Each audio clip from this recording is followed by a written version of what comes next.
কেমন বাংলাদেশ চাই? একটা স্বপ্নের বাংলাদেশ চাই যেখানে থাকবে না কোনো পলিটিক্যাল ইস্যু, যেখানে থাকবে না খুনাখুনি, রাজহানি, কোনো রকম ঝামেলা। একটা স্বপ্নের বাংলাদেশ চাই যে বাংলাদেশের মানুষ প্রাণ খুলে বাঁচতে পারবে, নিজের মতামত প্রকাশ করতে পারবে এবং স্বাধীনভাবে বাঁচতে পারবে।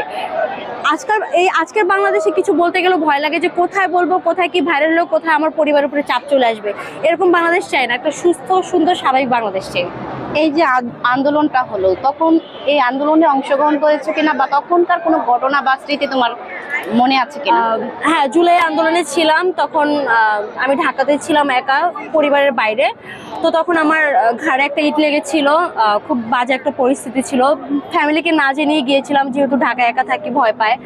তো দুর্বিষহ একটা সময় গেছে। তখন সামনে আমাদের ভাইয়াদের উপরে যেভাবে আক্রমণ হচ্ছিল নিজের চোখে দেখেছি, ওইখান থেকে প্রটেস্ট করে অ্যাট দ্য লাস্ট মোমেন্ট ভালো একটা ফলাফল আসছে, কিন্তু জানি না এখনো কতটা ভালো ফলাফল আমরা পেয়েছি, কারণ এখনো পর্যন্ত যে অবস্থা দেখতেছি মনে হয় না যে সবকিছু সুস্থ স্বাভাবিক আছে আর কি। আশা করি সামনে ভালো কিছু হবে, ভালো কিছু প্রত্যাশা আছি, দেখি কি। দেশবাসীকে কিছু বলতে চাও কিনা?